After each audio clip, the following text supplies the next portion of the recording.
آله الطيبين وأصحابه الطاهرين والمسلمين والمؤمنين كلهم أجمعين.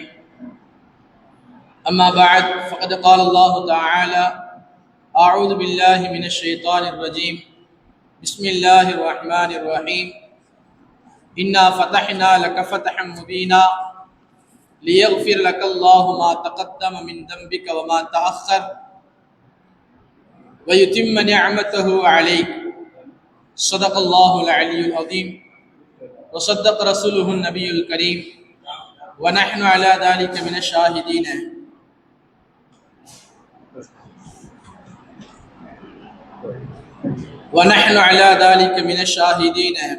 والشاكرين والحمد لله رب العالمين. படைத்த அல்லாஹுக்கே எல்லா புகழும் உரித்தாகட்டுமாக. இருலக நாயகர் நபிகள் நாயகம் ஸல்லல்லாஹு அலைஹி வஸல்லம் அவர்களின் மீதும் நபிகளாருடைய குடும்பத்தார்கள் மீதும் அவர்களுடைய வாழ்வை அடிச்சுவடை பின்பற்றி வாழ்ந்த சத்திய சஹாபாக்கள், தாபிஈன்கள், தபஉ தாபிஈன்கள், நாதாக்கள், ஷுஹதாக்கள், நல்லடியார்கள், இங்கு ஒன்று கூடியிருக்கக்கூடிய நம் அனைவரின் மீதும் அல்லாஹ்வினுடைய சாந்தியும் சமாதானம் நிலவட்டுமாக. கண்ணியத்திற்குரிய பெரியோர்களே, சகோதரர்களே, முஹையீத்தீன் ஆண்டவர் ஜும்மா பள்ளிவாசலுடைய நிர்வாக பெருமக்கள் சார்பாகவும், மத்லபுல் ஹைராத் மதரசாவினுடைய நிர்வாக பெருமக்கள் சார்பாக, ஊரினுடைய முக்கியஸ்தர்கள், பெரியோர்கள், திரளாக வந்திருக்கக்கூடிய சகோதரர்கள், பெண்கள், தாய்மார்கள் அனைவரின் மீதும் அல்லாஹ்வினுடைய சாந்தியும் சமாதானம் நிலவட்டுமாக. உங்களுடைய ஏற்பாட்டின் மூலியமாக தொடராக இங்கு நடைபெற்றுக் கொண்டிருக்கக்கூடிய சிறப்புமிக்க இந்த நிகழ்வினுடைய 10ஆம் நாள் நிகழ்ச்சி இன்று தொடங்குகிறது.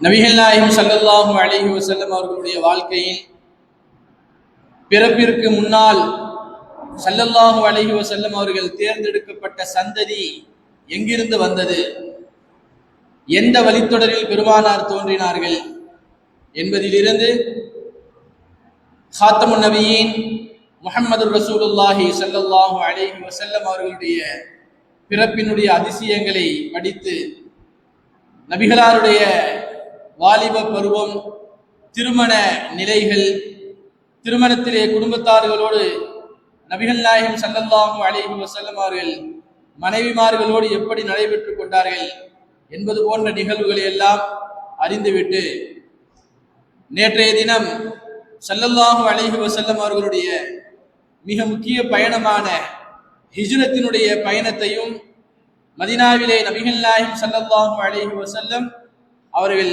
கால் பதித்த நிலைமை எப்படி இருந்தது, எந்த நிலையில் ஸல்லல்லாஹு அலைஹி வஸல்லம் மதீனாவில் கால் பதித்தார்கள், ஒரு அகதியாக கால் பதித்தார்களா அல்லது ஒரு அரசராக மதீனாவிலே கால் பதித்தார்களா என்ற நிகழ்வு எல்லாம் நாம் பேசினோம், கேட்டோம், அறிந்தோம். கண்ணியத்திற்குரியவர்களே, ஸல்லல்லாஹு அலைஹி வஸல்லம் மதீனாவிற்கு வந்தது பிறகு சஹாபாக்களுக்கு ஒரு பெரும் நிம்மதியாக ஆனது. இனி மக்கத்து குறைஷிகளை பார்த்து நாம் பயப்பட தேவையில்லை. இபாதத் விஷயத்திலே மக்கத்து குறைஷிகளை விட்டு ஒளிந்து மறைந்து அவர்களுக்கு பயந்து நாம் எந்த வணக்க வழிபாடுகளும் செய்ய தேவையில்லை. நம்முடைய ஈமானை எத்தி வைக்கிற விஷயத்திலே, முஸ்லிம்களை ஈமானின் பக்கம் மக்களை அழைக்கிற விஷயத்திலே இனி எதற்கும் நாம் அஞ்ச தேவையில்லை என்ற நிம்மதியான ஒரு வாழ்க்கையை மதீனாவிலே சஹாபாக்கள் அடைந்தார்கள். ஸல்லல்லாஹு அலைஹி வஸல்லம் மதீனாவிற்குள் நுழைந்தவுடன் செய்த காரியங்களில் ஆகச் சிறந்த காரியங்களில் ஒன்று, மக்காவிலே இருந்து மதீனாவிற்கு ஹிஜ்ரத் செய்து வந்த முஹாஜிர் சஹாபாக்களையும், மதீனாவில் பூர்வீகமாக இருக்கக்கூடிய அன்சாரி சஹாபாக்களையும் தோழர்களாக ஆக்கினார்கள் என்று நாம் கேள்விப்பட்டிருப்போம். கிட்டத்தட்ட 90 நபர்களுக்கு மத்தியில் தோழமையை ஸல்லல்லாஹு அலைஹி வஸல்லம் உருவாக்கினார்கள். மக்கத்து சஹாபாக்கள், மதீனத்து சஹாபாக்கள் இருவரையும் ஒன்று சேர்த்தார்கள். அதாவது ஒரு நபருக்கு ஒரு நபர் என்று. உதாரணத்திற்கு அப்துர் ரஹ்மான் இப்னு அவுஃப் ரலியல்லாஹு அவர்களை சஅத் இப்னு ரபிஆ என்று சொல்லக்கூடிய அன்சாரி சஹாபியோடு தோழமையில் ஆக்கினார்கள். எவ்வளவு ஒரு முக்கியமான விஷயம் தெரியுமா அது? வேறு ஊரில் இருந்து, வேறு நாட்டில் இருந்து நமது ஊருக்கு வந்திருக்கக்கூடிய மனிதர்கள், அவர்களை வேற்று மனிதர்களாக பார்க்க கூடாது. நம்மோடு ஒருவராக அவரை ஆக்க வேண்டும். எப்போது லா இலாஹ இல்லல்லாஹ் முஹம்மது ரசூலுல்லாஹ் என்ற கலிமாவை சொல்லிவிட்டாரோ அனைவரும் சமமாகி விடுவார்கள். பொருளாதாரத்திலோ, நிறங்களிலோ, வம்சாவளியிலோ அல்லது வேறு எந்த ரீதியிலோ ஒருவரை விட ஒருவர் சிறந்தவர் கிடையாது. எல்லா மக்களும் சமமானவர்கள் என்ற கருத்தை, அல்லாஹ் சொல்லக்கூடிய அந்த கருத்தை, ஆயத்தை நபிகள் நாயகம் ஸல்லல்லாஹு அலைஹி வஸல்லம் நடைமுறைக்கு கொண்டு வந்தார்கள். அதில் முதல் தொடக்கம் மதீனாவில் இருந்து, மக்காவில் இருந்து மதீனாவிற்கு வந்த சஹாபாக்களுக்கும் மதீனத்து சஹாபாக்களுக்கும் மத்தியில தோழமையை ஏற்படுத்தினார்கள் என்று சொல்வார்கள் சஹாபாக்கள். 90 சஹாபாக்களுக்கு மத்தியில் அப்படி தோழமை ஏற்படுத்தினார்கள். எந்த அளவுக்குன்னா, நீங்க 2 பேரும் இனி சகோதரர்கள் என்று சொல்லி முடித்து விடவில்லை. இவரை அன்சாரி சஹாபியாக இவரோடு ஸல்லல்லாஹு அலைஹி வஸல்லம் தோழமையில் ஆக்கினார்கள் என்று சொன்னால், அந்த முஹாஜிர் சஹாபிக்கு அந்த அன்சாரி சஹாபி எல்லா விதத்திலும் சகோதரர். எந்த அளவுக்குன்னா, தன்னுடைய சொத்தில் இருந்து அவருக்கு பாதியை கொடுக்கணும். சில சஹாபாக்கள் சொன்னார்களா, என்னிடத்திலே 2 மனைவிமார்கள் இருக்கிறார்கள். அந்த 2 மனைவிமார்களில் உங்களுக்கு யாரை திருமணம் முடிக்க வேண்டும் என்ற எண்ணம் இருக்கிறதோ சொல்லுங்கள், நான் அந்த பெண்ணை தலாக் கொடுக்கிறேன், அந்த பெண்ணை நீங்கள் திருமணம் முடித்துக் கொள்ளுங்கள் என்று சொன்ன வரலாறும் உண்டு. அதாவது ஸல்லல்லாஹு அலைஹி வஸல்லம் தோழர்களாக ஆக்கிவிட்டார்கள், அதோட முடிச்சிடல. ஸல்லல்லாஹு அலைஹி வஸல்லம் சொன்னார்கள், அவர்கள் ஏதோ பெயரளவில் சகோதரர்களாக இருந்தார்கள் என்று இல்லை. ஸல்லல்லாஹு அலைஹி வஸல்லம் ஏற்றுக்கொண்ட சஹாபாக்கள் அல்லவா, பெருமானார் சொல்லிவிட்டால் அதை நடைமுறைப்படுத்தி ஆக வேண்டும் அல்லவா. சொன்னார்கள், என்னுடைய சொத்தில் பாதி, என்னிடத்தில் 2 மனைவி இருந்தால் ஒரு மனைவி உங்களுக்கு தலாக் கொடுக்கிறேன். சொத்தை பங்கு வைக்கின்ற பொழுது சொந்தக்காரர்களுக்கு சொத்தை கொடுப்பதை விட நீங்கள் முன்னுரிமை கொடுக்க வேண்டும். யாருக்கு தெரியுமா? மக்காவில் இருந்து முஹாஜிராக வந்திருக்கக்கூடிய சஹாபி உங்களோடு தோழமையில் இருந்தார் என்று சொன்னால், உங்க சொந்தக்காரங்களுக்கு சொத்து கொடுக்கிறதை விட முன்னுரிமைப்படுத்த வேண்டும், அந்த நபருக்கு நீங்கள் சொத்து கொடுக்க வேண்டும் என்று ஸல்லல்லாஹு அலைஹி வஸல்லம் சொல்லி இருந்தார்கள். எந்த அளவுக்குன்னா, எந்த ஒரு விஷயத்திலையும் நம்ம தெரியாம நம்ம நாட்டில இருந்து வந்துட்டோமோ, மக்காவில இருந்து தெரியாம வந்துட்டோமோ, அப்படி எண்ணம் வராது. சஹாபாக்களுக்கு அப்படி வராது. இருந்தாலும் அப்படி ஒரு எண்ணம் வந்து விடுமோ, நாம தெரியாதனமா இந்த இடத்துக்கு வந்து இந்த சஹாபாக்களோடு நம்ம தோழமையில் இருக்கிறோமே, இவர் ஏதேனும் தருவதற்கு யோசிக்கிறாரோ என்ற எண்ணம் கூட வந்துவிடக் கூடாது. அதனால உங்க சொந்தக்காரர்களுக்கு சொத்தை பிரிச்சு கொடுப்பீங்களா இல்லையா மரணத்திற்கு பிறகு? அப்படி சொத்தை பிரிக்கின்ற பொழுது உங்க சொந்தக்காரருக்கு கொடுக்கிறதுக்கு முன்னாடி அவருக்கு கொடுக்கணும் என்று ஸல்லல்லாஹு அலைஹி வஸல்லம் சொத்திலும் அவருக்கு பங்கு கொடுக்க வேண்டும் என்று சொன்னார்கள். அது பத்ர் போர் நடக்கிற வரை அந்த சட்டம் இருந்தது. பத்ர் போருக்கு பிறகு அல்லாஹ் குர்ஆனுடைய வசனத்தை ஒன்றை இறக்கினான். அந்த வசனத்திற்கு பிறகு இந்த சட்டம் மாற்றப்பட்டுச்சு. அதாவது சொந்தக்காரர்களுக்கு தான் முன்னுரிமை கொடுக்க வேண்டும், மற்ற நபர்களுக்கு முன்னுரிமை கொடுக்க கூடாது. சொத்துக்கு யார் மிக தகுதியானவர்களோ அவர்களுக்கு தான் முன்னுரிமை கொடுக்க வேண்டும் என்று அல்லாஹ் ஆயத்தை இறக்குகிற வரை சஹாபாக்கள், முஹாஜிர் சஹாபாக்களுக்கு உங்களுடைய சொத்தில் இருந்து நீங்கள் ஒரு பகுதியை கொடுக்க வேண்டும் என்ற வலமையை சஹாபாக்கள் ஆக்கி வைத்திருந்தார்கள். நபிகள் நாயகம் ஸல்லல்லாஹு அலைஹி வஸல்லம் சொல்லி இருந்தார்கள். கண்ணியத்திற்குரியவர்களே, அப்துர் ரஹ்மான் இப்னு அவுஃப் ரலியல்லாஹு பத்தி கேள்விப்பட்டிருக்கோம். சஅத் இப்னு ரபிஆ ரலியல்லாஹுவோட தோழமை ஆக்கி விட்டாங்கல்ல சஹாபாக்கள் முஹாஜிர்களை. வந்த இடத்துல நமக்கு ஒரு நண்பர் கிடைத்து விட்டார், சகோதரர் கிடைத்து விட்டார், அதனால அவர் சொத்து நமக்கு பங்கு கிடைச்சிருச்சு, அவருடைய பொருளாதாரத்தில் எனக்கு பணம் கிடைத்து விட்டது, எனக்கு இருக்க இடம் கிடைத்து விட்டது என்று சஹாபாக்கள் அமைதியா இருந்தல. தனக்கு தேவையானதை தான் தான் எடுத்துக்கொள்ள வேண்டும், தான் தான் சம்பாதித்துக் கொள்ள வேண்டும் என்பதில் சஹாபாக்கள் முன்னோடிகளாக இருந்தார்கள்.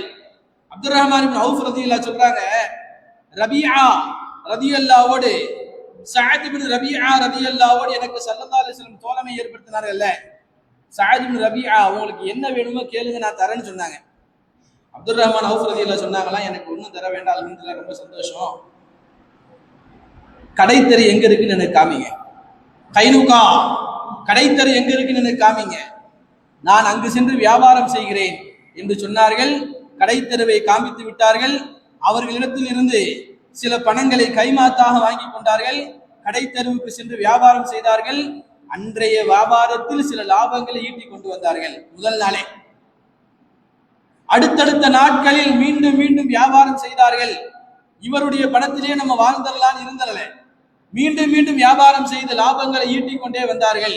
எந்த அளவிற்கு என்று சொன்னால், அப்துல் ரஹ்மான் இப்னு அவுஃப் ரலியல்லாஹு மதீனாவிற்கு சென்று யாருடைய மனைவியையும் தலாக் விட்டு திருமணம் முடிக்கல, அன்சாரி பெண்களிலே ஒரு பெண்களை பெண் பேசி திருமணம் முடித்தார்கள். அதற்காக வேண்டி மஹர் கொடுத்து திருமணம் முடித்தார்கள். தான் சம்பாதித்த பணத்தில் மஹர் கொடுத்து திருமணம் முடிச்சாங்க. தான் சம்பாதித்த பணத்தில் மக்காவில் இருந்து முஹாஜிராக வந்து ஒன்றுமில்லாத வந்த சஹாபி அப்படியே இருந்தல, தான் முயற்சி செய்து சம்பாதித்து அதிலே மஹர் கொடுத்து திருமணம் முடித்தார்கள். கண்ணியத்திற்குரியவர்களே, திருமணம் முடிக்கக்கூடிய சில வாலிபர்களிடத்தில் நாம் சொல்வது உண்டு, திருமண வயதை எத்தி இருக்கக்கூடிய சில வாலிபர்களிடத்தில் சொல்வது உண்டு, உங்களுக்கு திருமண வயசு அடைஞ்சிருச்சு, இப்ப திருமணம் செஞ்சு வைக்க போறாங்க வீட்டுல, திருமணம் செய்து வைப்பது உங்களுடைய பெற்றோருடைய கடமை, அவர்கள் செய்து வைப்பார்கள். ஆனா கல்யாண செலவை கூட பெற்றோர்கள் பார்த்து விடுவார்கள், அதுல எந்த சந்தேகமும் இல்லை.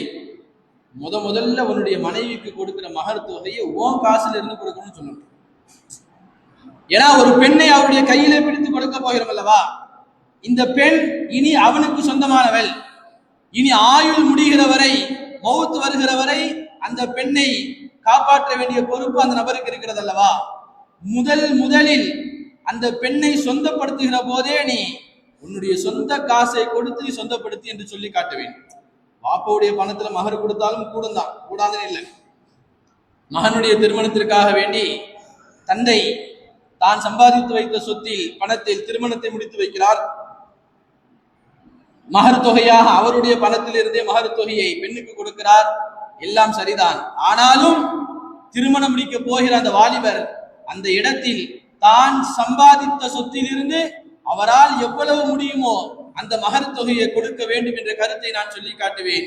அப்துல் ரஹ்மான் இப்னு அவுஃப் ரலியல்லாஹு தான் சொந்தமாக சம்பாதித்த பொருளிலிருந்து வியாபாரம் செய்து மகர் கொடுத்தார்கள். மதீனாவுக்கு வந்த பிறகு இப்படியே சஹாபாக்களுடைய வளர்ச்சி அப்படியே கொஞ்சம் கொஞ்சமா கூடிக்கிட்டு போகுது. மதீனாவுக்கு வந்த பிறகு அவர்களுக்கு எந்த தொல்லையும் இல்லை அல்லவா, தானாக சுயமாக வியாபாரம் செய்ய ஆரம்பித்தார்கள். மதீனாவை ஆட்சி செய்யக்கூடிய நபர்களாக முஸ்லிம்கள் நபிகள் நாயகம் ஸல்லல்லாஹு அலைஹி வஸல்லம் ஆனார்கள். அதனால முஸ்லிம்களுக்கு வளர்ச்சி அப்படியே கூடிக்கிட்டே போகுது. மக்காவில இருந்து விரட்டப்பட்டவர்கள் அப்படியே போயிடுவாங்கன்னு பார்த்தோம். ஆனா மதீனாவுக்கு போன பிறகு அவருடைய வளர்ச்சி கூடிக்கிட்டே போகுது. இல்ல, கூடாது என்றார்கள் குறைஷிகள், முஷ்ரிக்கீன்கள். எப்படியாவது இந்த வளர்ச்சியை தடுக்க வேண்டும், அவர்கள் பாதையை உடைக்க வேண்டும் என்று மக்கத்து குறைஷிகள் அவர்களுடைய உள்ளங்கள் ஆறவில்லை. எப்படியாவது இந்த முஸ்லிம்களை இல்லாம ஆக்கணும் என்று திட்டம் தீட்டி யகூதிகளிடத்திலே செய்தி அனுப்பினார்கள், மதீனாவினுடைய யகூதிகள்கிட்ட. ஏன்னா மதீனாவிற்கு வந்த பிறகு நபிகள் நாயகம் ஸல்லல்லாஹு அலைஹி வஸல்லம் தலைவராகிட்டாங்க. மதீனாவிலே உண்டான முஸ்லிம்களுக்கெல்லாம் தலைவர். முஸ்லிம்கள் அல்லாத மற்ற மக்களுக்கும் சட்டங்களை போட்டு இஸ்லாத்தினுடைய சட்டங்களுக்கு கீழ் அவர்களை கொண்டு வந்தார்கள் நபிகள் நாயகம் ஸல்லல்லாஹு அலைஹி வஸல்லம். யகூதிகளையும் மற்ற மனிதர்களையும் நீங்க உங்க வழிமுறையின் பிரகாரமே வாழுங்க, ஆனால் எங்களிடத்தில் நீங்கள் எந்த தொந்தரவும் செய்யக்கூடாது. யகூதிகளிடத்திலே நிபந்தனை இட்டார்கள். யகூதிகளுக்கும் சில நிபந்தனைகள். இப்ப யகூதிகளுக்கு நம்ம பூமிக்கு வந்து நம்மளே ஆட்சி செய்யறாரே இவரு என்ற ஒரு எண்ணம் இருந்து கொண்டே இருந்தது உள் மனசுல. நம்ம பூமி மதீனாவுக்கு வந்து நம்மளையே இந்த முஹம்மத் முஸ்லிம்கள் ஆட்சி செய்கிறார்களே என்ற ஒரு எண்ணம் இருந்தது அல்லவா. இந்த எண்ணத்தை மக்கத்து குறைஷிகள் தனக்கு பயன்படுத்தி கொண்டு அங்கிருந்து யகூதிகள்கிட்ட செய்தி அனுப்புனாங்க, முஹம்மது ஸல்லல்லாஹு அலைஹி வஸல்லம் முஸ்லிம்கள் சஹாபாக்கள் உங்க பூமிக்கு வந்து உங்களையே அவங்க ஆட்சி செய்றாங்கல்ல, இதை தடுக்க வேண்டாமா என்று எதிரிகளும் ஒன்று சேர்ந்தார்கள். எதிரியும் எதிரி நண்பனாயிருவான்னு சொல்லுவாங்களா இல்லையா? அத மாதிரி மக்களுக்கு குறைஷிகளும் மதீனத்து யகூதிகளும் ஒன்று சேர்ந்தார்கள். எப்படியேனும் பெருமானாரையும் சஹாபாக்களையும் அழித்து விட வேண்டும் என்று திட்டம் தீட்டினார்கள். பல வகையான திட்டங்களை தீட்டினார்கள். முதலாக நமக்கெல்லாம் தெரிந்த செய்தி, பதிர்காலத்திலே பெருமானாரை சந்தித்தார்கள். அதற்கு முன்னால் சிறு சிறு போர்கள் நடந்திருக்கிறது. இஸ்லாமிய வரலாற்றிலே மிகப்பெரிய போராக இன்றைக்கும் சொல்லப்படக்கூடிய அளவில் இருக்கக்கூடிய முக்கியமான போர் பத்ர் போர். எப்படியே முஸ்லிம்களை அழித்தொழித்து விட வேண்டும் என்று நினைத்தார்கள். அல்லாஹ் சுப்ஹானஹு வ தஆலா வெற்றியை கொடுத்தான். முதல் போர் அல்லவா, வெற்றியை கொடுத்தான். நாம் எல்லாம் பத்ரை பற்றி நிறைய கேள்விப்பட்டிருக்கிறோம். அதனால சுருக்கமாக செய்தியை சொல்லிவிடுகிறேன். பத்ர் போரிலே வெற்றியை கொடுத்தான். பத்ர் போரிலே மக்கத்து குறைஷிகளில் பெரும் பெரும் தலைவர்கள் எல்லாம் கொலை செய்யப்பட்டார்கள் அல்லவா. சஹாபாக்கள் முஸ்லிம்கள் மதீனாவை நோக்கி வந்து விட்டார்கள். மக்கத்து குறைஷிகள் மக்காவிற்கு சென்று விட்டார்கள். ஆனாலும் அவருடைய உள்ளங்களிலே ஆறாத வடுவாக இருந்து கொண்டே இருந்தது, நம்முடைய தலைவர்கள் முக்கியமானவர்கள் அழிச்சிட்டாங்கல்ல, மீண்டும் அவர்களிடத்தில் எப்படியாவது போர் செய்ய வேண்டும், அந்த முஸ்லிம்களை அழிக்க வேண்டும் என்று எண்ணிக்கொண்டே இருந்தார்கள். அதற்காக வேண்டி திட்டம் தீட்டி ஹிஜ்ரி 3 ஹிஜ்ரி 2 பத்ர் போர், ஹிஜ்ரி 3 மீண்டும் நபிகள் நாயகம் ஸல்லல்லாஹு அலைஹி வஸல்லம் அவர்களை எதிர்த்து வந்தார்கள் உஹது போர்க்களத்திற்கு. முதல்ல முஸ்லிம்களுக்கு வெற்றி கிடைச்சிச்சு பத்ர் போர்ல. இரண்டாவது உஹது போர்ல முஸ்லிம்களுக்கு தான் வெற்றி.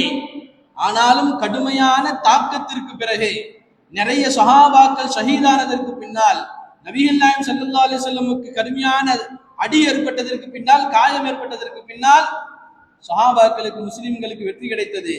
ஆனா அந்த வெற்றி போதுமான வெற்றியாக இல்லாததுனால முஸ்லிம்கள் தங்களுக்கான வெற்றியாக அதை நினைத்தார்கள். சஹாபாக்களை கொலை செஞ்சிட்டாங்கல்ல, பெருமானாருக்கு காயத்தை ஏற்படுத்திட்டார்கள் அல்லவா, அதனால நாம் பழிக்கு பழி வாங்கிவிட்டோம் என்ற எண்ணத்தில் இருந்தார்கள் முஷ்ரிக்கீன்கள்.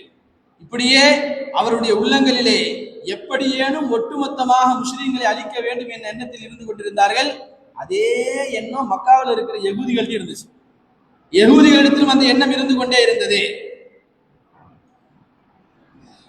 மக்காவில் இருந்த யகூதிகள்ல ஒருவர் மதீனாவுக்கு போனார். அங்க போய் இப்ப அவர் பேசுகிறார். என்ன, முகம்மது வாக்குல வளர்ந்துகிட்டு போய்கிட்டே இருக்கிறாரு, முஸ்லிம்கள் சஹாபாக்கள் மேலோங்கி போய்கொண்டே இருக்கிறார்கள், பல இடங்களை ஆட்சி செய்ய ஆரம்பிக்கிறார்கள், பல நபர்களை இஸ்லாத்தின் பக்கம் அழைப்பு கொடுத்து கொண்டிருக்கிறார்கள், நீங்க எல்லாம் இப்படி சும்மா இருக்கிறீங்களா என்று முஷ்ரிக்கீன்களை உசுப்பேர்த்தி ஆங்காங்கே இருக்கக்கூடிய சில குழுக்களை எல்லாம், யகூதிகளை எல்லாம் ஒன்று சேர்த்து கொண்டு மீண்டும் பெருமானாரை தாக்குவதற்காக வேண்டி 10,000 நபர்கள் ஒன்று சேர்ந்து நபிகள் நாயகம் ஸல்லல்லாஹு அலைஹி வஸல்லம் அவர்களையும் சஹாபாக்களையும் அழிக்க வேண்டும் என்று ஹிஜ்ரி 5 கந்தக் போர் என்று கேள்விப்பட்டிருப்போம், அகல் போர் என்று கேள்விப்பட்டிருப்போம். இந்த போர்க்களத்திலே மீண்டும் சஹாபாக்களை அழிப்பதற்காக வந்தார்கள். மதீனாவில் ஒட்டுமொத்த முஸ்லிம்களே அவ்வளவுதான் இருக்கிறாங்க, 10,000 பேர் தான் இருக்கிறாங்க. எல்லா பெண்களையும் பிள்ளைகளையும் சேர்த்து குழந்தைகளையும் சேர்த்து அவ்வளவு பேர் தான் இருக்கிறாங்க. 10,000 நபர்கள் அங்கிருந்து எதிரிகளாக வருகிறார்கள் என்று சொன்னால் முஸ்லிம்களை வேரோடு அழிச்சிடுவாங்களே என்று சஹாபாக்களுக்கு பெரிய கவலை, நபிகள் நாயகத்திற்கும் கவலை. செய்தி வந்தவுடன் நபிகள் நாயகம் ஸல்லல்லாஹு அலைஹி வஸல்லம் சாதாரண மனிதர் அல்லவே, நேற்றே சொன்னோம் அல்லவா, வெறும் இபாதத்தில் மாத்திரமே தன்னுடைய வாழ்க்கையை கழிக்கவில்லை. ஒரு ராஜாவாக இருந்து, ஒரு அரசராக இருந்து ஒரு கூட்டத்தை, ஒரு உம்மத்தை எப்படி வழிநடத்தி கொண்டு போக வேண்டும் என்று திட்டம் தீட்டுவதில், செயலாக்கம் செய்யக்கூடியதில் ஸல்லல்லாஹு அலைஹி வஸல்லம் வலிமை மிக்கர் அல்லவா. மீண்டும் மஷரா கூப்பிட்டாங்க, என்ன செய்யலாம்? சஹாபாக்கள்கிட்ட 10,000 நபர்கள் நம்மை நோக்கி வந்து கொண்டிருக்கிறார்கள், என்ன செய்யலாம்? சஹாபாக்கள் பல ஆலோசனைகளுக்கு பின்னால் சல்மானுல் ஃபாரிசி ரலியல்லாஹு சொன்ன ஆலோசனை நாம் கேள்விப்பட்டிருப்போம், அகல் போர், அதுக்கு தான் பேரே வந்துச்சு. ஃபாரிசி நாட்டில் ஒரு வளம் இருக்கிறது, எங்களை நோக்கி எதிரிகள் வந்தார்கள் என்று சொன்னால் எங்களால் அவர்களை தாக்க முடியவில்லை என்றால் நாங்க ஊரை சுத்தி குழி நோண்டிடுவோம். குழி என்று சொன்னால் சாதாரணமான குழி அல்ல, அந்த குழிக்குள் இறங்கிதான் மேலே ஏறி வர வேண்டும், தாவி எல்லாம் வர முடியாது. அந்த குழியை, அந்த குழிக்குள்ள இறங்கினால்தான் அந்த பக்கம் வர முடியும். அப்படி பெரிய குழியை நாங்கள் தோண்டி விடுவோம். அப்படி தோண்டி அவர்கள் உள்ளே இறங்கி வருகின்ற பொழுது அவர்களை தாக்கி நாங்கள் அழித்து விடுவோம். இப்படி ஒரு நடைமுறை ஃபாரிஸ் நாட்டில் இருக்குது. அரபுலகத்திற்கு இதுவரை அப்படி ஒரு முறையே தெரியாது. காலம் முழுவதும் போர் செய்திருக்கிறார்கள் அரபிகள், ஆனா இப்படி ஒரு முறை இருப்பது அவர்களுக்கு தெரியாது. அவர்களால் வாளால் அம்பெய்து போர் செய்வார்களே தவிர இப்படி ஒரு தந்திரமான போர் இருக்குன்னு அவங்களுக்கு தெரியாது. சல்மான் அல் ஃபாரிஸி ரலியல்லாஹு இந்த முறையை சொல்லி கொடுத்த பொழுது பெருமானார் ரொம்ப சந்தோஷப்பட்டாங்க. சல்மான் ரலியல்லாஹுக்காண்டி துவா செய்தார் என்று வரலாறுகளை பார்க்கிறோம். வந்த 10,000 நபர்களும் போர் செய்ய முடியாமல் மீண்டும் திரும்பி ஓடினார்கள். கண்ணியத்திற்குரியவர்களே, ஹிஜ்ரி 5ஆம் ஆண்டு நபிகள் நாயகம் ஸல்லல்லாஹு அலைஹி வஸல்லம் ஹிஜ்ரி 6 இருக்கிறார்கள். ஹிஜ்ரி 6 இருக்கின்ற பொழுது பெருமானாருக்கு இப்படி ஒரு கனவு வந்தது. ஸல்லல்லாஹு அலைஹி வஸல்லம் ஒரு கனவு கண்டார்கள். அந்த கனவிலே சஹாபாக்களும் முஸ்லிம்கள் சஹாபாக்களும் பெருமானார் ஸல்லல்லாஹு அலைஹி வஸல்லம் அவர்களும் மக்காவிற்குள் நுழைவது போன்றும் அங்கு சென்று முடிகளை இறக்குவது போன்றும் ஒரு கனவு காண்கிறார்கள். மக்காவிலிருந்து வந்து கிட்டத்தட்ட 5 வருஷத்துக்கு மேல ஆயிடுச்சு. நம்ம ஊரை விட்டு வந்து 5 வருஷம் ஆச்சு. 2 வருட காலம் பயணம் போய்விட்டு நம்ம ஊருக்கு வருவது என்றால் எவ்வளவு சந்தோஷமா இருக்கு நம்மளுக்கு. 5 வருட காலம் ஆகிவிட்டது மக்காவை விட்டு வந்து. ஸல்லல்லாஹு அலைஹி வஸல்லமுக்கு இப்படி ஒரு கனவு வந்தது. பெருமானாருக்கு கனவு, குறிப்பாக நபிமார்களுக்கு வரக்கூடிய கனவு வஹி என்று நமக்கு தெரியும் அல்லவா? நபிமார்களுக்கு வரக்கூடிய கனவு வஹி. இப்போ ஸல்லல்லாஹு அலைஹி வஸல்லமுக்கு வந்திருக்கக்கூடிய இந்த கனவு அல்லாஹ்வின் புறத்தில் இருந்து வந்த வஹியாகத்தான் இருக்கணும். நமக்கும் வஹி வருது, நமக்கும் கனவு வருகிறது. நமக்கும் கனவு வருதா இல்லையா? நபிகள் நாயகம் ஸல்லல்லாஹு அலைஹி வஸல்லம் சொன்னார்கள், ஒரு முஃமினுக்கு ஏற்படக்கூடிய கனவு என்பது அது நுபுவத்தில் இருந்தும் சில பங்குகளில் 40 பங்குகளில் ஒரு பங்கு என்பதாக நபிகள் நாயகம் ஸல்லல்லாஹு அலைஹி வஸல்லம் சொல்லிக் கொடுப்பார்கள். நல்ல கனவு நமக்கு வருகின்ற பொழுது சில நேரங்கள்ல தேவையில்லாத கனவுகள், கெட்ட கனவுகள் வரலாம். அதெல்லாம் ஷைத்தான் புறத்திலிருந்து வரக்கூடியது, அல்லது நமக்கு ஏதோ மன அழுத்தம், மன எண்ணங்கள் இருக்கின்ற பொழுது அப்போது வரக்கூடிய கனவுகள். நல்ல கனவுகள் வருகின்ற பொழுது அல்லாஹ் அதற்கான நல்ல பலன்களை உங்களுக்கு கொடுப்பான். அதனால நம்ம கேள்விப்பட்ட செய்திதான், கனவுக்கு விளக்கம் தெரியணுமா? ஒரு கனவு கண்டீங்களா, அந்த கனவுக்கான விளக்கத்தை எல்லாரிடத்திலும் கேட்டுக்கொண்டிருக்க கூடாது. உங்களுக்கு ரொம்ப தெரிந்த கனவுக்கு விளக்கம் சொல்வார், நல்ல இல்மு படித்தவராக இருக்கிறார், இவருக்கு தெரிஞ்சிருக்கும் என்று இருந்தால், உங்கள் விஷயத்தில் நலவை நாடக்கூடியவராக இருந்தால், முக்கியமா எல்லாத்தையும் சொல்லிட முடியாது, இல்ல உற்ற நண்பனிடத்தில் கூட சொல்லிட முடியாது, வாய்ப்பில்லை. உங்களுக்கு யார் நலவை நாடுவார் என்று உண்மையாக உங்களுக்கு தெரிந்ததோ தெளிவாக அவரிடத்தில் அந்த கனவுக்கான விளக்கத்தை கேளுங்க என்பதாக நபிகள் நாயகம் ஸல்லல்லாஹு அலைஹி வஸல்லம் சொல்லிக் கொடுப்பார்கள். சில நேரங்களில் கனவு நமக்கு நல்ல கனவுகள் வரும், நல்ல விளக்கங்கள் கிடைக்கும். சில நேரங்களில் கனவுகள் கொஞ்சம் பயங்கரமா இருக்கிற மாதிரி தெரியும். அந்த நேரத்தில் நீங்கள் பயப்பட வேண்டாம். கனவு என்ன கொஞ்சம் வித்தியாசமா இருக்கிற மாதிரி தெரியுது, எனக்கு ரொம்ப பயமா இருக்குது, என் வாழ்க்கையில் எனக்கு ஏதோ நடந்துருமோன்னு பயப்பட வேண்டாம். பயந்து நீங்கள் வேற சில பேர் அப்படி செஞ்சிருவாங்களா இல்லையா? கொஞ்சம் பயமான கனவு வந்துச்சுன்னா என்ன செய்யணும் தெரியலையே, யார்கிட்ட போறதுன்னு தெரியல, தகாத நபரிடத்தில் போய்விடுவார்கள். வேண்டாம், நல்ல கனவுக்கு விளக்கம் தெரிந்த நபரிடத்தில் செல்லுங்கள். சில நேரங்களில் உங்களுக்கு வரக்கூடிய கஷ்டமான கனவுகளுக்கு கூட நல்ல அர்த்தங்கள் இருக்கும். கனவு கொஞ்சம் பயங்கரமானதா இருக்கும், ஆனா அதற்கு தரக்கூடிய கனவுக்கான விளக்கங்கள் நல்ல விளக்கங்களா இருக்கும். இமாம் அபூ ஹனீஃபா ரஹிமஹுல்லாஹ் ஒரு முறை ஒரு கனவு கண்டார்கள். என்ன கனவு? நபிகள் நாயகம் ஸல்லல்லாஹு அலைஹி வஸல்லமுடைய ரவுதாவுக்கு போய் ரவுதாவை தோண்டி அதற்குள்ள இருந்து எலும்பு துண்டுகளை வெளியே எடுப்பதை போல ஒரு கனவு அபூ ஹனீஃபா ரஹிமஹுல்லாஹ் கனவு கண்டார்கள். சாதாரண மனிதர் அல்ல, ஹனஃபி மதுஹபை தோற்றுவித்த ஒரு இமாம், பல ஆயிரம் சட்டங்களுக்கு விளக்கம் சொல்லி இருக்கக்கூடிய ஒரு இமாம். அவர்களுக்கு இப்படி ஒரு கனவு வருகிறது. நம்ம தான் பெரிய இமாமாச்சே, நமக்கு தான் எல்லாம் தெரியுமே இருந்தில்ல.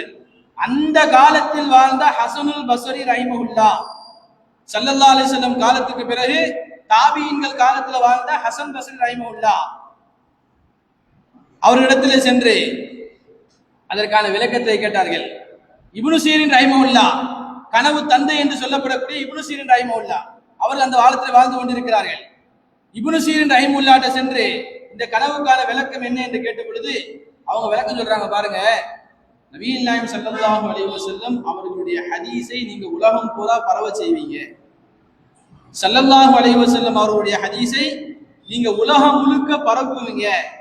அதனால அந்த வேலைகளில் நீங்கள் துரிதமாக இறங்குங்கள் என்று இப்னு சீரின் ரஹிமஹுல்லாஹ் அபூ ஹனீஃபா ரஹிமஹுல்லாஹ்வுக்கு கனவுக்கு விளக்கம் சொன்னார்கள். அதனால நல்ல கனவுகள் வருகின்ற பொழுது நீங்க நல்லவங்கள்ட்ட சொல்லுங்க, கொஞ்சம் சொல்ல முடியாத கனவுகளாக பயத்தை ஏற்படுத்துகிற கனவாக இருந்தால் பயப்பட தேவையில்லை.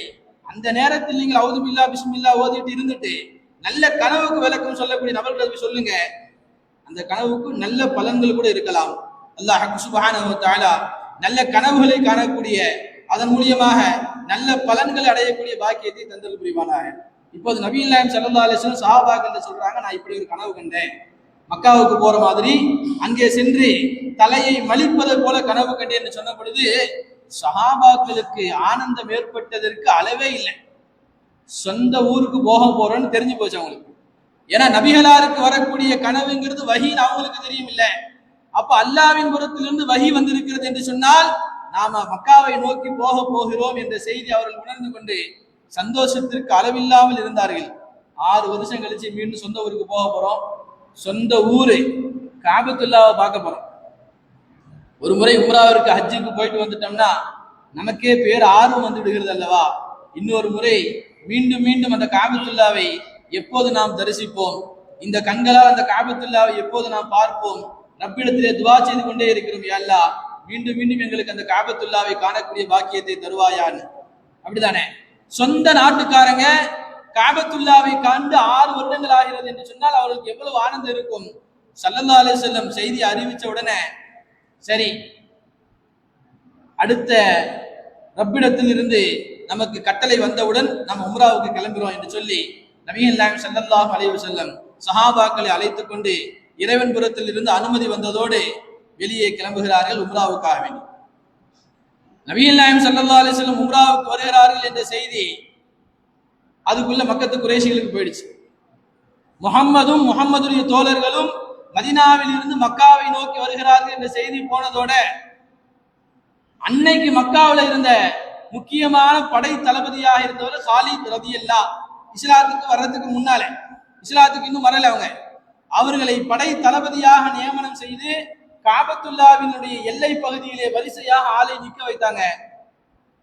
உள்ள விட்டுறக்கூடாது, முகம்மதையும் சஹாபாக்களையும் உள்ள விட்டுறக்கூடாது சொல்லி அனுப்பினார்கள். காலித் ரலியல்லாஹ்ட்ட உங்களை மீறி அவன் உள்ள வந்துடக்கூடாது, நீங்க என்ன வேணா செய்து கொள்ளுங்கள், ஆனா முகம்மதும் ஸல்லல்லாஹு அலைஹி வஸல்லம் அவருடைய தோழர்களும் இந்த ஆண்டு அவங்க மக்காவுக்குள்ள வந்துடக்கூடாது. காலித் ரலியல்லாஹு முஷ்ரிக்கீன்களும் அங்க படையோடு இருக்கிறார்கள் என்ற செய்தி கேள்விப்பட்டதோட நபிகள் நாயகம் ஸல்லல்லாஹு அலைஹி வஸல்லம் திட்டத்தை வேற மாதிரி செய்றாளாச்சே. சரியான நேரங்களில் சரியான யோசனையோடு திட்டங்கள் தீட்டி செயலாற்றக்கூடியவர்கள் நபிகள் நாயகம் ஸல்லல்லாஹு அலைஹி வஸல்லம். அங்க நிக்கிறாங்கன்னு செய்தி தெரிஞ்சதோட வேறு பாதையில் மக்காவை நோக்கி புறப்பட்டார்கள். ஜித்தாவில இருந்து மக்காவிற்கு வரக்கூடிய வழி இருக்கல்லவா, மதீனாவில் இருந்து மக்காவுக்கு போல ஜித்தாவில் இருந்து மக்காவிற்கு வரக்கூடிய வழி இருக்கிறதே, அந்த பாதையை சூஸ் பண்ணி, கொஞ்சம் கரடு முரடான பாதை தான் அந்த பாதை, மக்கள் அதிகமாக போயிட்டு வர பாதை இந்த பாதை தான். இந்த பாதையில் தடை வந்ததோட ஜித்தாவில் இருந்து மக்காவிற்கு வரக்கூடிய பாதையின் வழியாக நபிகள் நாயகம் ஸல்லல்லாஹு அலைஹி வஸல்லம் சஹாபாக்களோடு பயணித்து மக்காவிற்குள் நுழைய வேண்டும், உம்ரா செய்ய வேண்டும் என்ற எண்ணத்தில் போகிறார்கள். ஆனா எந்த தடையும் இல்லை, அங்க வேறு பாதையில போனதுனால அங்க எந்த தடையும் இல்லை. ஆனா நபிகள் நாயகம் ஸல்லல்லாஹு அலைஹி வஸல்லம் அவர்கள் சனியத்துல் மிரா என்று சொல்லக்கூடிய ஒரு இடம், மக்காவுக்கு கொஞ்சம் தூரத்துக்கு முன்னாடி இருக்கக்கூடிய இடம், அந்த இடத்துக்கு போனதோட ஸல்லல்லாஹு அலைஹி வஸல்லம் உடைய கஸ்வா என்ற ஒட்டகம் நேற்று சொன்னமா, அந்த ஒட்டகம் அப்படியே கீழே உட்கார்ந்துருச்சு. அதுக்கப்புறம் எவ்வளவோ பயணத்திற்கு எழுப்புறாங்க, எந்திக்க மாட்டேங்குது, அந்த இடத்துல உட்கார்ந்துருச்சு கீழே. ஸல்லல்லாஹு அலைஹி வஸல்லம் பார்த்தாங்க, எழுப்ப எழுப்ப எந்திரிக்கலன்னா அப்ப இது அல்லாஹ்வுடைய ஏற்பாடா தான் இருக்கும் என்று பெருமானார் புரிந்து கொண்டார்கள். சஹாபாக்களும் வந்து யார ரசூலுல்லாஹ் போலாம் தயாராகுங்க என்று ஒட்டகத்தை எழுப்புகிறார்கள். ஒட்டகம் அந்த இடத்தை விட்டு எந்திக்கிற மாதிரி இல்லை. ஸல்லல்லாஹு அலைஹி வஸல்லம் அப்போதுதான் ஒரு வார்த்தை சொன்னார்கள், ஹபஸல் கஸ்வா ஹாபிசுல் ஃபீல், யாரும் தொடாதீங்க, இந்த ஒட்டகத்தை நம்ம உட்கார வைக்கல, அன்றைக்கு மக்காவை அழிக்க வந்த யானை கூட்டத்தை தடுத்தானே ஒருவன் அல்லாஹ், அந்த அல்லாஹ் தான் இன்னைக்கு இந்த ஒட்டகத்தை தடுத்திருக்கிறான், அதனால நம்ம ஒன்றும் செய்ய முடியாதுன்னு ஸல்லல்லாஹு அலைஹி வஸல்லம். மக்காவை அழிப்பதற்காக வேண்டி அப்ரஹா என்று சொல்லக்கூடிய மன்னன் யானை படையோடு யமன் நாட்டில் இருந்து யானை படையை கொண்டு வந்தானா இல்லையா? மக்கால ஒரு காபா இருக்கிற மாதிரியே யமன் நாட்டில் ஒரு காபா உருவாக்கணும்னு நினைச்சாங்க, அங்க உருவாக்கியாச்சு. மக்காவுக்கு போற மக்கள் எல்லாம் யமனுக்கு வரணும், இங்கேயும் வந்து அவங்க தவாப் செய்யணும் என்ற எண்ணத்துல பேரரசன், அவன் ஒரு அரசனாச்சே, திட்டம் தீட்டி அவன் ஒரு காபா மாதிரி உன்னை கட்டி வச்சிருந்தான். அங்கிருந்த சில நல்லவர்கள் அந்த காபாக்குள்ள அவன் கட்டி வச்சிருந்த அந்த கட்டிடத்துக்குள்ள போய் அசிங்கம் பண்ணிட்டு வந்தாங்க. அல்லாவுடைய காபாவுக்கு நேர் எதிராக நீ ஒரு வீடு கட்டுறியா என்று சொல்லி அங்கிருந்தவர்கள் அவன் கட்டி அந்த கட்டடத்துல போய் அசிங்கம் பண்ணிட்டு வந்துட்டாங்க. கடுமையாக கோபமுற்ற அப்ரஹா இப்போதுதான் முடிவெடுத்தான், இந்த காபத்துல்லா இருந்தாதான் நீங்க இங்க வரமாட்டீங்க, நான் யானை படையோட வந்து காபத்துல்லாவை அழிக்க வருகிறேன் என்று வந்தான். அது வரைக்கும் யானை படையெல்லாம் அவங்க பார்த்தது இல்லை, ஒட்டகப்படை தான் பார்த்திருக்கிறாங்க, குதிரை படை பார்த்திருக்காங்க. யானை படையோடு வந்தான். அந்த யானை படையை மக்காவுக்குள் வராம தடுத்து நிறுத்தி அழிந்தானே அந்த அல்லாஹ், அவன் தான் இந்த ஒட்டகத்தையும் தடுத்து வைத்திருக்கிறான். அதனால யாரும் ஒன்னும் செய்ய வேண்டாம், விட்டுருங்கன்ட்டாங்க நபி ஸல்லல்லாஹு அலைஹி வஸல்லம். ஒன்னும் செய்யலை, அங்கேயே தங்கிட்டாங்க. அங்கேதான் ஹுதைபியாவுக்கு அருகாமையில் இடத்துல அங்கேயே இருந்தாச்சு. இதுக்கப்புறம் நம்ம போனோம்னா அல்லாஹ்ட்ட இருந்து அனுமதி வரணும். நாம ஒட்டகத்தை கீழே உட்கார வைக்கல, அந்த ஒட்டகமா உட்கார்ந்து இருக்குது. நாம எழுப்ப அந்த ஒட்டகம் எந்திரிக்கலன்னா இது அல்லாஹ்வுடைய நாட்டம் தானே. அப்ப அல்லாஹ்விடத்தில் இருந்து அனுமதி வருகிறவரை நம்ம ஒண்ணும் செய்ய முடியாது என்று ஸல்லல்லாஹு அலைஹி வஸல்லம் சஹாபாக்களும் அங்கேயே இருந்துட்டாங்க. எல்லாரும் இஹ்ராமுடைய ஆடையில இருக்கிறாங்க உம்ராவுக்காக வேண்டி. நபிகள் ஸல்லல்லாஹு அலைஹி வஸல்லம் இந்த இடத்துல இருந்துட்டாங்க என்ற செய்தி கேள்விப்பட்டதோட மக்கத்து குறைஷிகள் அங்கிருந்து ஆள் அனுப்ப ஆரம்பித்தார்கள். ஆள் அனுப்புனாங்க, முகமது ஸல்லல்லாஹு அலைஹி வஸல்லம் பேசுங்க, போய் இந்த வருஷம் உள்ள வரக்கூடாதுன்னு சொல்லுங்க, மீறி வந்தாங்கன்னா போர் தான் நடக்கும்னு சொல்லுங்க என்று பெருமானாரிடத்தில் பேசுவதற்காக வேண்டி ஆள் அனுப்பினார்கள். நபிகள் நாயகம் ஸல்லல்லாஹு அலைஹி வஸல்லம் வரவங்கள்ட்ட எல்லாருக்கும் சொன்னாங்க, நாங்க சண்டை போட வரல, நாங்க யுத்தம் செய்ய வரல, காபத்துல்லாவை தரிசித்து விட்டு உம்ரா செய்யலாம் என்ற நோக்கத்தில் தான் வந்திருக்கிறோம், நாங்கள் சண்டையிடுவதற்கு வரல, எங்களை பாருங்கள், நாங்க யாருமே யுத்தத்திற்கான ஆயுதத்தை கொண்டு வரல, போருக்கான ஆயுதம் எதையும் நாங்க கொண்டு வரல. வலிமையாக பயணம் செய்யக்கூடியவர்கள் எப்பவுமே ஒரு வாள் வச்சிருப்பாங்க அரபுலகத்துல. ஏன்னா அரபுலகம் பாலைவனம் அல்லவா, நிறைய வழிப்பறி கொள்ளையர்கள் வருவார்கள். அதனால எப்பவுமே பயணத்துக்கு போகும்போது ஒரு வாள் வச்சிருப்பாங்க. அந்த வாளை மட்டும் தான் நாங்க வச்சிருக்கிறோம், அந்த வாள் இல்லாம வேற எந்த ஆயுதமும் எங்கள்கிட்ட இல்ல, நாங்க போர் செய்ய வரல, நாங்க காபத்துல்லாவை தரிசிச்சுட்டு போலான்னு வந்திருக்கோம். இந்த வருஷம் முடியாதுன்ட்டாங்க. ஒரு ஆள் இல்ல, ரெண்டு ஆள் இல்ல, மூன்று ஆள் இல்ல, பல நபர்களை அனுப்பி பேச்சுவார்த்தை நடந்து கொண்டே இருக்கிறது. உர்வத் இப்னு மஸ்ஊத் அத்-தகஃபி ரலியல்லாஹு அன்ஹு இஸ்லாத்துக்கு வரதுக்கு முன்னாடி அவரும் ஒரு பார்வையாளராக பேச்சாளராக நபிகள் நாயகம் ஸல்லல்லாஹு அலைஹி வஸல்லம் அவர்களிடத்தில் வருகிறார்கள். ஏன் இவர் பேரை மட்டும் சொல்கிறேன் என்று சொன்னால், இங்கே ஒரு முக்கியமான நிகழ்வு நடந்தது, அதை உங்களுக்கு நான் ஞாபகப்படுத்த வேண்டும், அதற்காக சொல்கிறேன். உர்வத் இப்னு மஸ்ஊத் அவர் வருகிறார். பெருமானார் இடத்துல வந்து, நம்ம முகமது தானே, நம்ம மக்காவாசி தானே, முகமது தானே என்று சகஜமாக வந்து அவரிடத்துல பேசுவதற்காக வேண்டி அமர்கிறார். அவருடைய பெருமானாருக்கு பக்கத்தில் அமர்ந்து கொண்டு பெருமானாருடைய தாடியை பிடிச்சு பேச ஆரம்பிக்கிறார். ரசூலுல்லாஹ் கிட்ட வந்து, நம்ம முகமது தானே, நம்ம ஊருக்காரர் தானேங்கிற அடிப்படையில பெருமானாருடைய தாடியை தொட்டு பேசிக் கொண்டிருந்த பொழுது அங்கிருந்த சஹாபாக்கள் வாளை வைத்து கையை தட்டினாங்க. கையை எடுங்க, ரசூலுல்லாஹ் மேல அப்படி கை வச்சிருக்கிற டக்குலாம் வந்து அங்கிருந்த ரசூலுல்லாஹ் கிடையாது. இப்போ இங்க ரசூலுல்லாஹ்வுக்கு மதிப்பே வேற.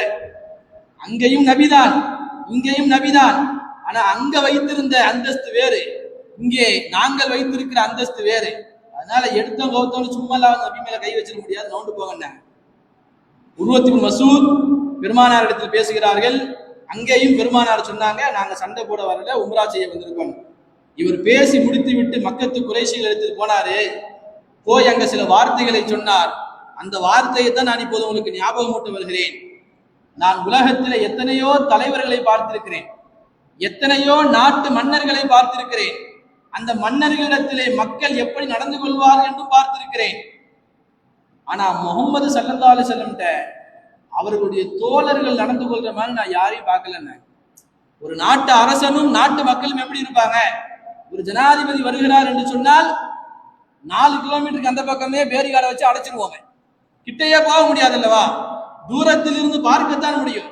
ஒரு நாட்டு அரசன் வருகிறார் என்று சொன்னால் அவரை கிட்ட நெருங்கவே முடியாது. ஆனா மதீனாவுக்கு அரசனாக இருக்கக்கூடிய நபிகள் நாயகம் ஸல்லல்லாஹு அலைஹி வஸல்லம் சஹாபாக்களோடு சாதாரணமா உட்கார்ந்து பேசிட்டு இருக்காங்க. ஒண்ணு சாதாரணமா உட்கார்ந்து பேசுறாங்கிறதுனால சஹாபாக்களும் தோல் மேல கை போட்டுக்கிட்டு பேசிக்கிட்டு இருக்கல.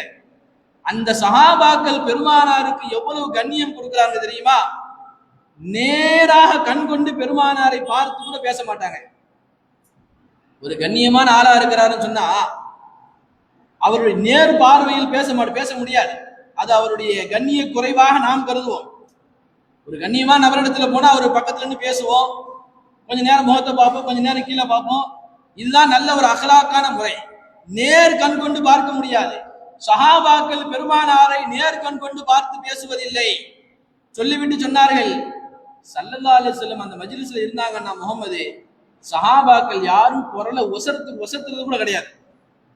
பெருமானாருடைய குரலுக்கு மேல சஹாபாக்கள் குரல் உயர்ந்து போவதும் இல்லை. சொல்லிவிட்டு உருவத்துக்கு மஸ்ஊத் சொன்னார், வமா யத்தனஹமு வமா யப்சுகு இல்லா வகஅத் ஃபீ யதி ரஜுலின் யம்ஸஹு பிஹா ஜில்தஹு. முஹம்மது எச்சில துப்புறது இல்ல, மூக்கில் இருந்து நஜீஸை வெளியே எடுக்கிறது இல்ல. அதை சஹாபாக்கள் கையில ஏந்தி தன்னுடைய உடம்பிலே அதை தடவி கொள்கிறார்கள். எந்த தலைவரும் இப்படி பார்க்கலன்னார். அதை நாம் அசிங்கமாக பார்ப்பதில்லை. பெருமானாருடைய பரக்கத் அல்லவா, பெருமானாருடைய பரக்கத் அது. அதை அசுத்தமாக பார்க்க முடியாது. நமக்கு வருவது வேறு, பெருமானாருக்கு வருவது வேறு. அது வெளியே கூட வந்து தரையில கூட கீழே விழுறது இல்லை. அதை விழுகின்ற பொழுது சஹாபாக்கள் கை வைத்து பிடிக்கிறார்கள். அதை பிடித்து தன்னுடைய உடம்பிலே தடவி கொள்கிறார்கள். கண்ணியத்திற்குரியவர்களே,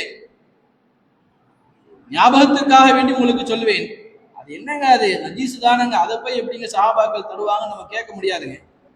இன்னைக்கு ஒரு பெண் மீது ஒரு ஆண் ஆசை கொள்ளுகிறான், அன்பு கொள்ளுகிறான் என்பதற்காக வேண்டி அவளுக்காக வேண்டி என்னென்னலாம் செய்யறாங்க. அவ சாப்பிட்டு போட்டதை எடுத்து வைக்கிறான், அவ துப்புனதை எடுத்து நடக்குதா இல்லையா வளமையில. ஒரு சாதாரணமான பெண்மணி, அவள் இந்த உலகத்தில் நஜீஸாக இருக்கக்கூடியவள். அவ கொடுத்ததை, அவ சாப்பிட்டதை, மிச்சம் போட்டதெல்லாம் பத்திரப்படுத்தி எடுத்து வைக்கிறான், சேமிச்சு வைக்கிறான். அதை சாப்பிடுறத தேனா நினைக்கிறான். அப்படியெல்லாம் உலகம் இன்னைக்கு இருக்குது. ஆனா நபிகள் நாயகம் ஸல்லல்லாஹு அலைஹி வஸல்லம் உடலில் மாத்திரமல்ல உள்ரங்கத்திலும் பரிசுத்தமாக்க விட்டுறலா. அங்க எந்த நஜீஸுக்கும் வாய்ப்பே இல்லை.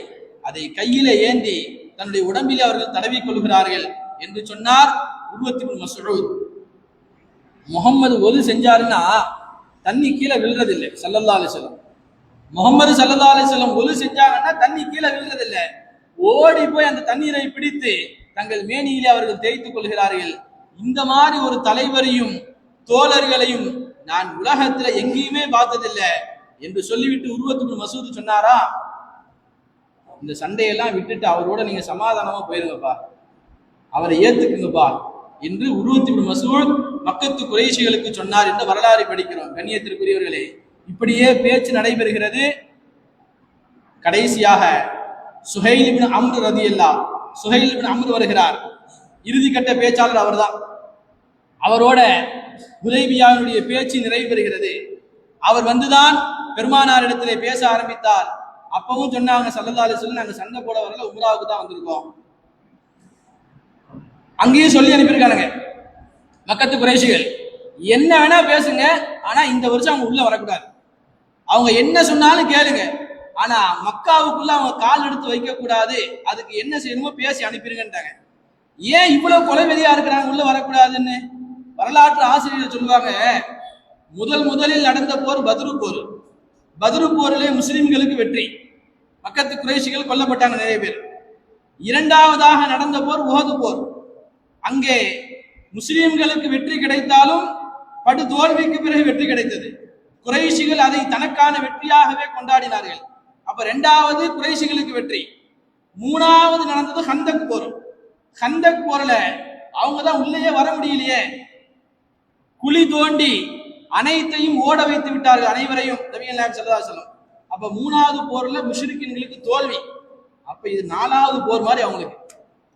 ஹிஜ்ரி 5ல நடந்த ஹந்தக், முதல்ல முஸ்லிம்களுக்கு வெற்றி, இரண்டாவது குறைஷிகளுக்கு வெற்றி மாதிரி கிடைத்தது, மூணாவது முஸ்லிம்களுக்கு வெற்றி.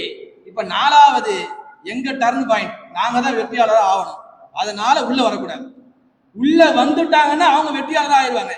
அதனால இந்த வருஷம் அவங்க உள்ள வரக்கூடாது. வராம இருக்கிறதுக்கு என்ன பேசணுமோ பேசி அவங்களை அனுப்பிடுங்க என்று மக்கத்து குறைஷிகள் சுஹைல் இப்னு அம்ர் கிட்ட சொல்லி அனுப்புனாங்க.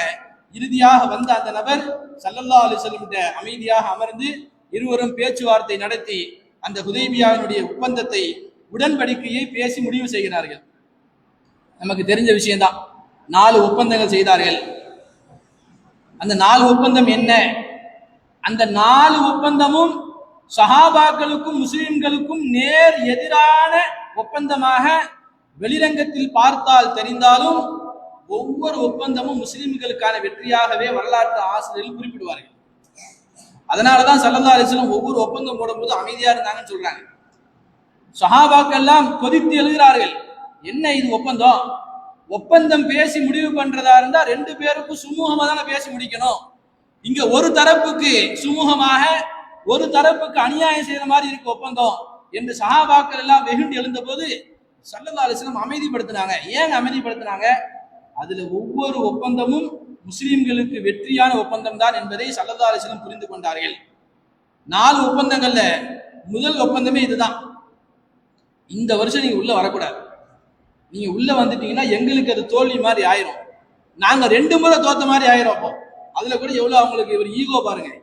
இப்ப நீங்க உள்ள வந்தீங்கன்னா 5வது வருஷமும் நாங்க தோத்த மாதிரி ஆயிரும். இது 6வது வருஷம் ஹிஜ்ரி. இப்பவும் நாங்க தோத்த மாதிரி ஆயிரும். 2 முறை நாங்கள் தோற்றவராக ஆகிவிடுவோம். அதனால போன முறை நீங்க ஜெயிச்ச மாதிரி இந்த முறை நாங்க ஜெயிக்கணும். அதனால இந்த வருஷம் உள்ள வரக்கூடாது. நீங்க திரும்பி போங்க. முதல் ஒப்பந்தம். 2வது ஒப்பந்தம், இந்த வருஷம் போயிருங்க. நீங்க விருப்பப்பட்ட அடுத்த வருஷம் வாங்க. அடுத்த வருடம் வந்தாலும் நீங்கள் 3 நாள் தான் காபத்துல்லாவிலே தங்க வேண்டும். மக்காவுக்குள்ள 3 நாட்கள்ல உம்ராவை முடிச்சிட்டு இங்கிருந்து நீங்கள் வெளியே கிளம்பி விட வேண்டும் என்பதாக 2வது ஷரத்து. 3வது ஷரத்து, இனி 10 வருஷங்களுக்கு உங்களுக்கும் எங்களுக்கும் மத்தியில் எந்த சண்டை சச்சரவும் கிடையாது, யுத்தம் கிடையாது. நிறைய யுத்தம் செஞ்சு நம்ம ரொம்ப சடைவாயிட்டோம். சஹாபாக்களுக்கும் அது பெரிய கைசேதமா தான் இருந்தது. ஏன்னா மதீனாவுக்கு வந்த பிறகு இஸ்லாத்தை மேலோங்க செய்யலாம் என்று ஆசையோடு வந்தாங்க. அங்க வந்த பிறகு இந்த மக்கத்து குறைஷிகளோடு சண்டை போட வேண்டியிருக்கு. நம்ம பெரிய போர்களை தான் சொல்லி இருக்கிறோம். பத்ரு போர், உஹது போர், ஹந்தக் போர்லாம். அதுக்கு இடையில நிறைய சிறிய சிறிய போர்கள் நடந்திருக்கிறது. அதனால இவர்களோடு போர் செய்து கொண்டே இருந்தால் நம்முடைய இஸ்லாத்தை வளர்க்கிறதுக்கான வேலை செய்ய முடியாது.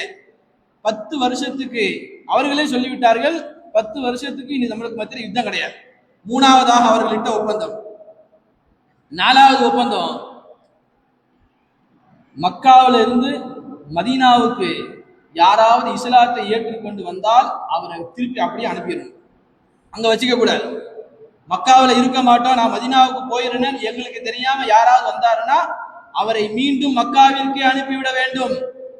ஆனா மதீனாவில இருந்து யாராவது மக்காவுக்கு வந்துட்டாங்கன்னா நாங்க அவங்களை திருப்பி அனுப்ப மாட்டோம் என்பதாக 4வது ஒப்பந்தம் அதில் இடப்பட்டது. ஒப்பந்தத்தை படிச்ச சஹாபாக்களுக்கு எல்லாம் எப்படி இருந்திருக்கும்? எல்லா ஒப்பந்தமுமே முஸ்லிம்களுக்கு எதிரான ஒப்பந்தம் மாதிரி இருக்கு.